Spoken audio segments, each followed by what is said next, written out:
Monsieur le maire, mesdames, messieurs les présidents d'association, mesdames, messieurs les nouveaux arrivants, aujourd'hui c'est une cérémonie de vœux un peu particulière parce que, comme le dit Georges, qui est un amateur de corrida, c'est sa despedida.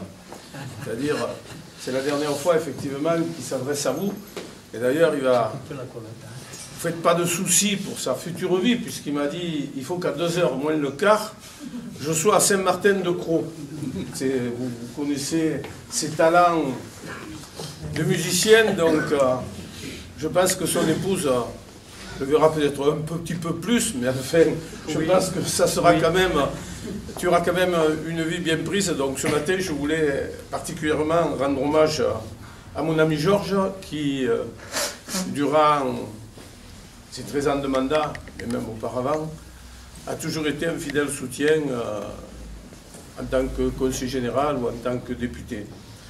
Donc, je ne reviendrai pas sur tout ce qu'a dit Georges sur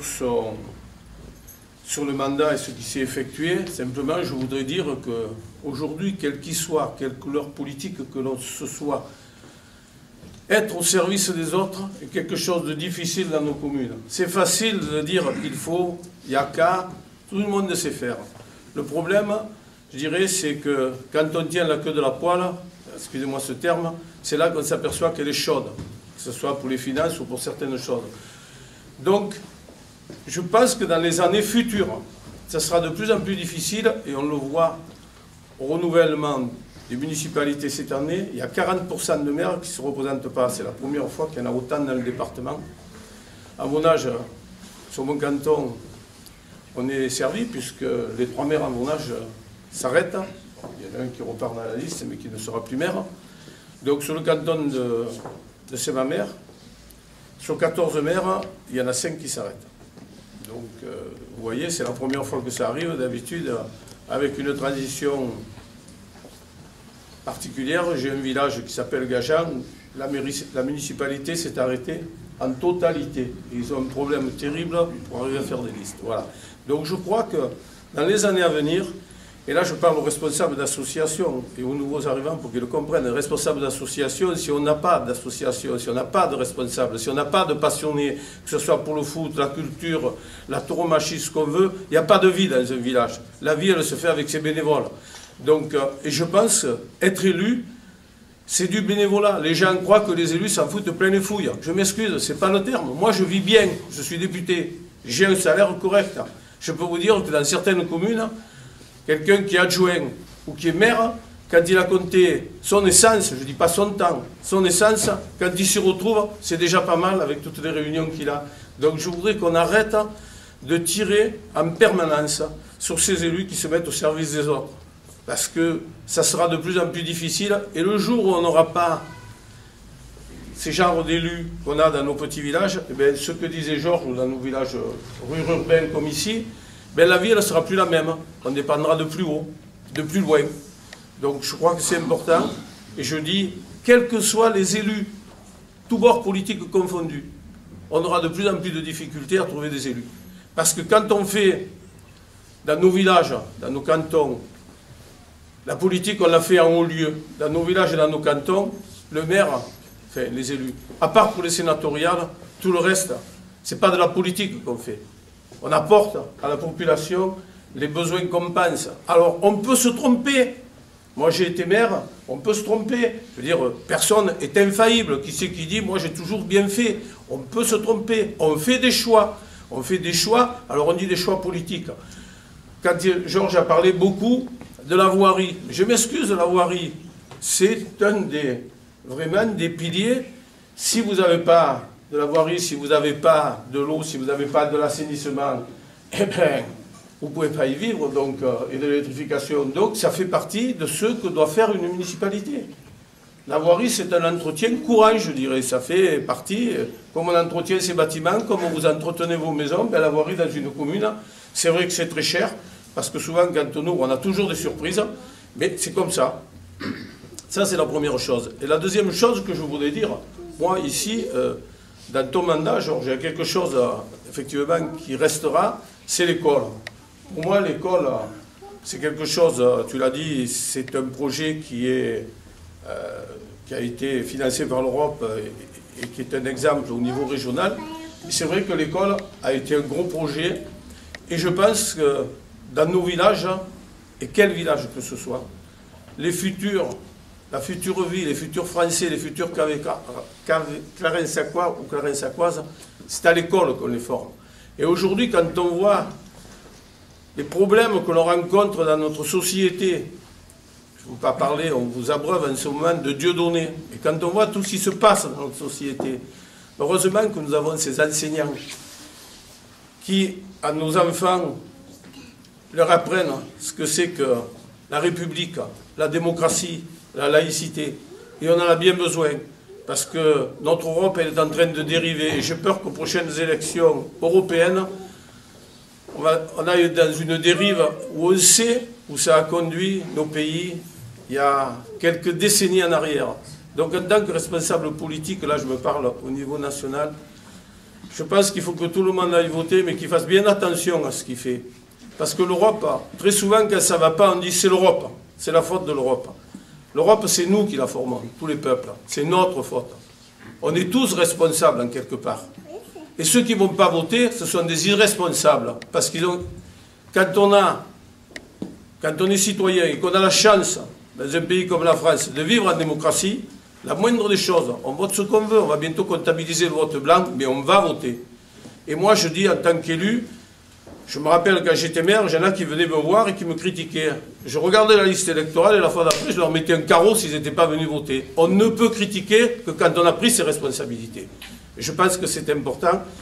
Et je crois qu'il va falloir que tout le monde se secoue, parce que quand on voit les dérives de notre société, c'est inquiétant. Je vous dis comme c'est, tu as parlé de la sécurité, et ainsi de suite. C'est inquiétant. On est tous responsables de quelque chose. On est tous responsables de... Je vois de temps en temps, je lis des articles, un gamin se fait agresser, les gens passent, personne ne s'arrête. Où est l'esprit civique? Si on a peur de tout, il n'y a pas d'esprit civique. Donc je pense que c'est important et il faut qu'on se ressaisisse. Parce que sinon, notre société, petit à petit, on va laisser à nos enfants une société qui va aller en se dégénérant de plus en plus. Voilà, je voulais vous le dire parce que vraiment, c'est un cri du cœur. Vous savez, moi, ma carrière politique, elle n'est pas devant moi, elle est derrière moi et j'ai l'habitude, toujours, j'ai eu l'habitude de dire ce que je pense. Je suis comme Coluche, quand c'est blanc, blanc, c'est pas blanc, blanc, c'est ou blanc ou noir. Et là, je vous dis les choses comme je les ressens. Et ça vient du fond de mes tripes. La deuxième chose que je voulais parler, c'est ce qu'a dit Georges. Effectivement, depuis 200 ans, il n'y avait pas eu de révision de nos cantons qui remontaient à la Révolution.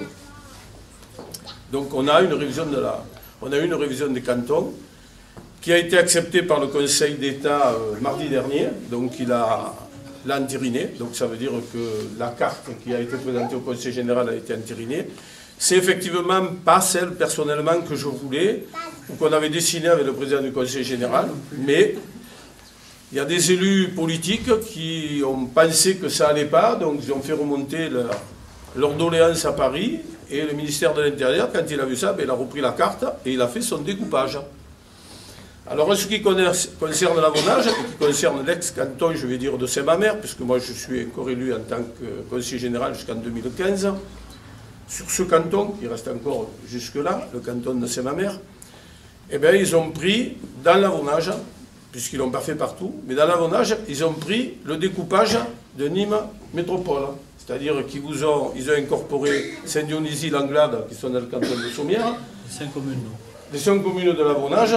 Donc, je vois difficilement, plus tard, se faire un canton de l'Avonage, c'est-à-dire Saint-Côme, Clarensac, Caveyrac, Millau en passant, Générac et Saint-Gilles.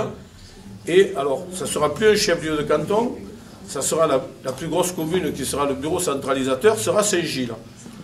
Par contre, je vois du côté de la Calmette, par exemple, qui fait partie de la communauté d'Anglo avec vous, ils n'ont pas fait ce même découpage puisqu'ils ont laissé certains villages dans le canton d'Uzès, mais effectivement, ils ont vraiment dépecé le centre, que ce soit la Gardonninque et que ce soit ici, ça a été dépecé.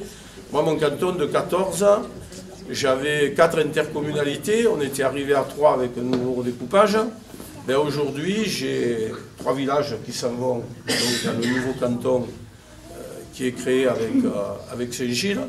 J'en ai 2 qui partent dans les ex-cantons Lédignan, Sauve, Quissac, c'est-à-dire Moulezan et Montagnac. Et j'en ai 9 qui vont rester dans le canton avec 14 communes pratiquement du canton de Sommières, puisqu'il y a Aiguevive à Sommières et Aubé qui sont dans 2 cantons différents. Donc ils étaient 18, il en reste 14. 14, 9 chez nous. 3 qui viennent de l'ancien canton de Saint-Chapt, qui sont Saint-Geniès, plus de 3, Saint-Geniès, La Rouvière, Sauzet et Montignard, 4. Et une commune qui vient du canton de Quissac, qui s'appelle Cannes-Éclairac. Voilà comment sera découpé l'ex-nouveau canton, on ne pourra pas dire de Saint-Mamère, et le bourg centre qui recollera tous les votes, c'est Calvisson. Donc, dans le législateur, quand il est revenu, c'est les sénateurs qui ont préparé ce style de transformation de l'élection cantonale. Ce qui s'est passé, c'est qu'on parle beaucoup de parité. Et la parité, effectivement, dans les communes, on commence à la voir, et on l'a parce que la loi s'y est mise aussi, mais auparavant, on l'avait un petit peu plus. Dans les départements, on ne l'avait pas trop. Dans les régions, un peu plus parce que c'est le scrutin, un homme, une femme. Donc là, il y aura 23 hommes, 23 femmes, puisqu'il y avait 46 cantons, on va retomber à 23, toujours un nombre impair pour qu'on puisse avoir une majorité. Les femmes auront une suppléante femme et les hommes auront un suppléant homme pour qu'effectivement il y ait toujours cette parité qui subsiste. Alors, que dire? On va voir. Moi, je pense que de toute façon, depuis la création, mais il y a longtemps que je le dis, depuis la création de l'intercommunalité et des agglos, je pense qu'à un moment, on parle beaucoup de millefeuille. En France, il y a une strate de trop. Et personnellement, je pense que c'est les départements. Ça mettra je ne sais pas combien de temps, je ne le verrai certainement pas, mais à terme, je pense que parce qu'aujourd'hui, dans la carte du département, même dans les communautés de communes, les communautés d'agglos, elle évoluera obligatoirement. C'est la première, parce que je peux vous dire que c'est la première fois que dans des petites communes, dans ma circo, j'ai des communes de 30 habitants. Les gens qui repartent, ils ont 78, 79 ans parce qu'ils ne trouvent personne. Donc ça veut dire qu'à terme, même ces communes vont se regrouper, ils ne vont pas y arriver. Donc je pense qu'on ira vers un regroupement plus général de plus grosses agglos et communautés de communes.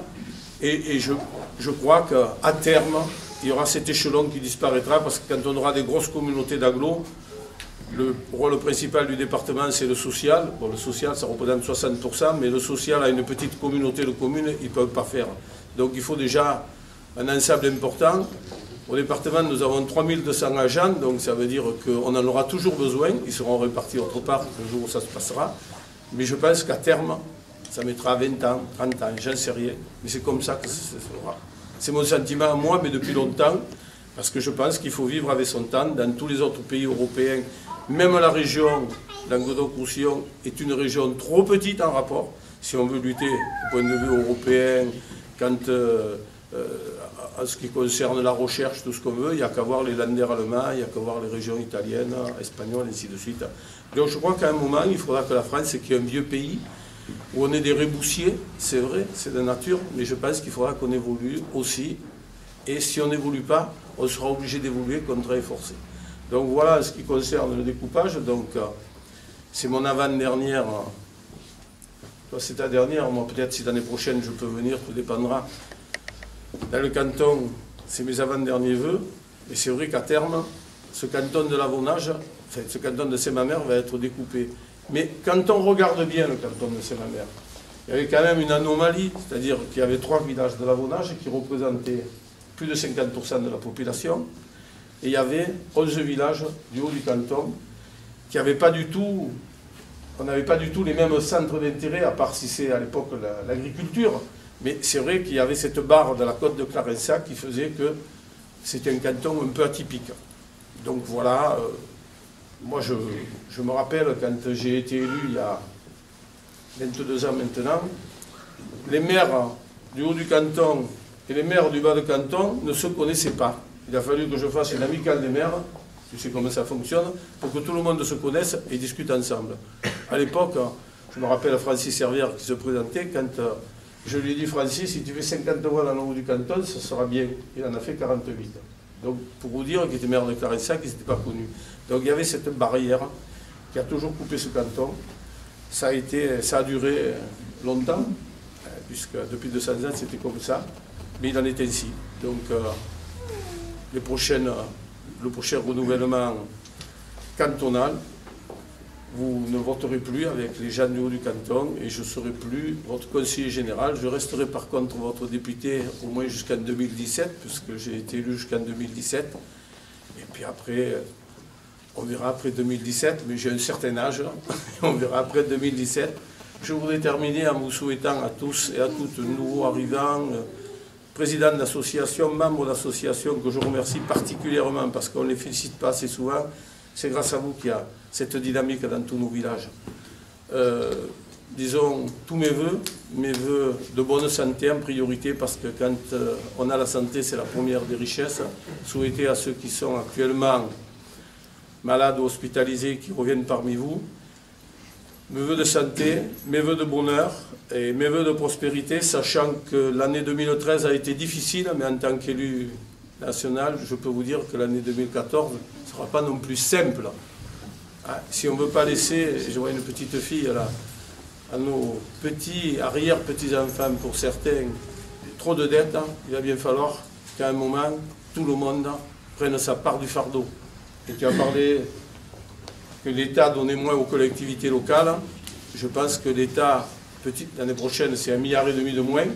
Donc petit à petit, il va falloir que tout le monde se fasse des économies et pas attendre que ça tombe des autres. C'est-à-dire, comme on dit vulgairement chez nous, aide-toi et le ciel t'aidera. C'est-à-dire que je me rappelle, il y a longtemps de ça, une anecdote, je ne dirais pas qui était, mais un maire dans mon canton qui écrivait dans ce journal municipal: nous n'avons pas augmenté les impôts, mais par contre le Conseil général les a augmentés. Et le Conseil général lui avait donné 100 000 francs à l'époque de subvention. Je lui ai dit, tu viendras me voir l'année prochaine, tu pourras l'écrire, mais je ne te donnerai plus de subvention. Parce que l'argent que l'on donne, il est là, celui qui paie des impôts. Qui le paie au département, qui le paie à la commune, qui le paie à l'État, c'est toujours le même. Après, c'est jamais... Quand on donne une subvention, nous, département, comme on t'a donné pour les écoles et tout, c'est simplement de l'impôt qu'on prend aux autres pour t'en donner un petit peu à toi. C'est comme ça que ça se passe. Voilà. Après, il ne faut pas rêver, il ne faut pas que le maire ou les gens disent le conseil, on est meilleur que les autres. On va chercher des subventions, il y a la chasse aux subventions, comme il y a la chasse aux papillons. On n'attrape pas toujours des papillons, des fois on n'attrape pas toujours des subventions. Oui. Mais de toute façon, c'est comme ça que ça se passe. Mais je pense que dans les années à venir, ça sera de plus en plus difficile. Et la chasse aux papillons, ça va devenir une espèce rare pour pouvoir les attraper, les subventions. Voilà. Encore bonne année à tous avec ces bonnes paroles et merci beaucoup.